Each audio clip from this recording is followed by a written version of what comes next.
Hello साथियों, नमस्कार। हम हाजिर हैं आपके साथ एक मैथ के इम्पोर्टेंट क्वेश्चन के साथ, जो बोर्ड के एग्जाम में मोस्टली त्रिकोणमिति चैप्टर से मोस्टली पूछा जाता है। आप क्वेश्चन को देखिए। क्वेश्चन में लिखा हुआ है, इसमें प्रूव करना है 1 plus sine theta by cos theta plus cos theta by 1 plus sine theta equal to 2 sec theta. इसको आसान तरीके से कैसे प्रूव कर पाएंगे, देखिए। सबसे पहले क्या करना है, सबसे पहले इसमें प्लस लगा हुआ है तो इसको पहले ऐड कर लेंगे। ऐड करने के लिए पहले एलसीएम लेना पड़ेगा। cos theta 1 plus sine theta का एलसीएम हम लेंगे, तो एलसीएम लिख देंगे हम cos थीटा ब्रैकेट में 1 प्लस साइन थीटा, इसका एलसीएम हो जाएगा। अब इसका एलसीएम लेने के बाद हम करेंगे cos थीटा से इसको डिवाइड। cos थीटा से डिवाइड करेंगे, कट जाएगा cos थीटा, बचेगा 1 plus sine theta. 1 plus sine theta जो बचा हुआ है उसको 1 प्लस साइन थीटा से जब मल्टीप्लाई करेंगे तो 1 प्लस साइन थीटा दो बार हो जाएगा, यानी कि 1 प्लस साइन थीटा का स्क्वायर हो जाएगा।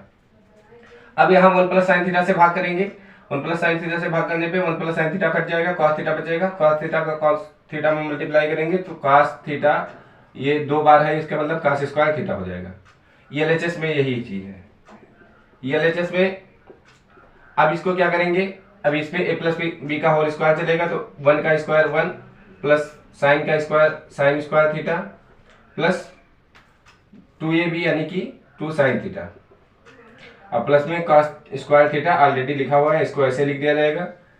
नीचे में देखेंगे cos थीटा ब्रैकेट में 1 प्लस साइन थीटा पहले से लिखा हुआ था, ऐसे लिख दिया जाएगा।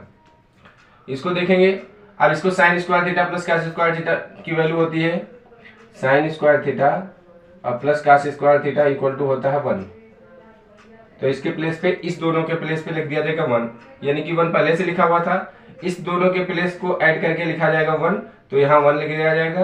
अब प्लस में 2 साइन थीटा लिखा हुआ था और नीचे लिखा हुआ cos थीटा ब्रैकेट में 1 प्लस साइन थीटा। अब क्या करेंगे, इसको ऐड कर लेंगे, 1 1 ऐड होगा तो 2 हो जाएगा, प्लस में 2 साइन थीटा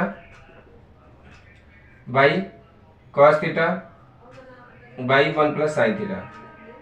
अब दोनों में देखेंगे, दोनों में 2 कॉमन है, 2 कॉमन ले लिया जाएगा अगर, तो क्या बचेगा, यहाँ से 1 बचेगा, यहाँ से 2 से भाग हो जाएगी, 1 बचेगा यानी कि साइन थीटा बचेगा और बाई हो जाएगा cos theta 1 plus sine theta. अब 1 plus sine theta 1 plus sine theta से कट जाएगा, कटने के बाद क्या बचेगा, बचेगा ये 2 by cos theta. 2 by cos theta का मतलब ये हुआ 2 by into 1 by cos theta, और 1 by cos theta equal to होता है सेक थीटा। अब देखेंगे सेक थीटा हुआ तो यानी कि 2 सेक थीटा, यानी कि जो RHS था वो आपने प्रूव कर लिया। ऐसे क्वेश्चन मोस्टली बोर्ड के एग्जाम में क्वेश्चन पेपर में आ जाते हैं मैथ के, तो आप ऐसे क्वेश्चन को बना सकते हैं। देखिए, एक नया क्वेश्चन है जो कि प्रूव करना है। अब इस क्वेश्चन को प्रूव कैसे करेंगे आप देखें। इसमें पूछा गया है, एक फार्मूला खुद ही होता है इसमें, 1 plus tan square A equal to sec square A. अब इस फार्मूले के बेस पे बहुत सारे क्वेश्चन सॉल्व होते हैं, लेकिन कभी कभी इस फार्मूले को प्रूव करने के लिए ही एग्जाम में पूछ लिया जाता है। तो इस फार्मूले को कैसे आसान तरीके से आप प्रूव कर पाएंगे, देखिए। जैसे सबसे पहले आप ये जानिए, हमने अपने वीडियो में पहले भी बताया है और अभी वैसे भी जान लीजिए कि tan बराबर होता है साइन बटा कॉस। तो पहले हम tan को, अगर हम LHS के साइड में देखें तो LHS के साइड में हमारा लिखा हुआ है 1 प्लस टेन स्क्वायर ए।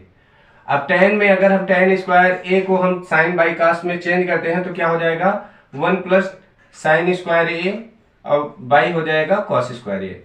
अब यहाँ पर प्लस लगा हुआ है, इसका मतलब इसको ऐड कर लिया जाएगा, तो 1 और cos स्क्वायर ए का एलसीएम हो जाएगा cos स्क्वायर ए। अब cos स्क्वायर ए इस 1 से cos स्क्वायर ए पे डिवाइड करेंगे तो cos स्क्वायर ए आएगा, जो कि इसमें मल्टीप्लाई होगा तो cos स्क्वायर ए हो जाएगा, और प्लस में हो जाएगा cos स्क्वायर ए से इसमें डिवाइड करेंगे तो 1 आएगा, यहाँ 1 से मल्टीप्लाई करेंगे तो हो जाएगा sine square A. Sine square A plus cos square A plus sine square A equal to होता है 1, तो 1 by cos square A, 1 by cos का मतलब हुआ सेक, यानी कि ये हो जाएगा सेक स्क्वायर ए। ऐसे इसको आप आसानी से प्रूव कर सकते हैं। LHS इक्वल टू RHS हो गया। अब एक नया क्वेश्चन हमारे पास है जो कि है क्वेश्चन है 2 tan 30 degree by 1 minus ten square 30 degree. अब इसका वैल्यू कितना होगा ये आप देखिए। जैसे tan 30 का मान पहले आपको पता होना चाहिए, tan 30 का मान होता है 1 बाई रूट 3। अब tan 30 का अगर हम यहाँ मान रखते हैं तो हो जाएगा 1 by root 3 by 1 minus ten square 30, यानी कि 1 बाई रूट 3 का स्क्वायर। अब यहाँ पर हो जाएगा इसका मल्टीप्लाई 1 में होगा तो 2 का 1 में मल्टीप्लाई 2 बाई √3, बाई में हो जाएगा 1 माइनस 1 का स्क्वायर 1, √3 का स्क्वायर 3। अब यहाँ पर इसको पहले घटा लिया जाएगा तो 2 बाई √3 ऑलरेडी लिखा हुआ है, नीचे हो जाएगा 3, 1 3 जा 3 तो 3 1 जा 3 माइनस 1। अब ये हो जाएगा 2 बाई √3 बाई 3 में से 1 माइनस होगा 2 बाई 3।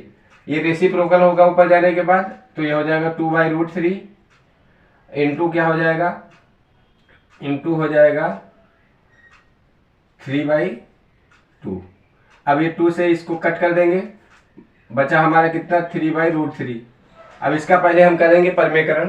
परमेकरण जब करेंगे तो क्या होगा, परमेकरण हम √3 से कर देंगे, इसका √3 से परमेकरण करने के बाद ऊपर हो जाएगा 3√3 और नीचे हो जाएगा √3 और √3 का वैल्यू हो जाएगा 3। ये हो गया 3, अब 3 से 3 कट हो गया, ये आ गया √3। यही आंसर इसका हो जाएगा। जैसे अगर डायरेक्ट आंसर पूछता है तो √3 हो जाएगा, नहीं तो कोई अगर ऑप्शन में क्वेश्चन आता है तो फिर ये देखना पड़ेगा कि √3 किसकी वैल्यू होती है। जैसे 4 ऑप्शन दिए होंगे तो उसमें √3 की जो वैल्यू होगी उसको टिक कर लेंगे, नहीं तो अगर छोटे क्वेश्चन में आता है इसको सॉल्व करने के लिए तो इसका आंसर मेन होगा √3। ऐसे ही बहुत सारी वीडियो आपको हमारे इस चैनल पे देखने को मिलेंगी। आप हमारे चैनल को अभी सब्सक्राइब ना किया हो तो टारगेट भी आप सर्च करें और उस चैनल को सब्सक्राइब कर दें और बेल आइकन को दबा दें, जिससे जब हमारे नया वीडियो आए तो उसका नोटिफिकेशन आपको मिल जाएगा। धन्यवाद।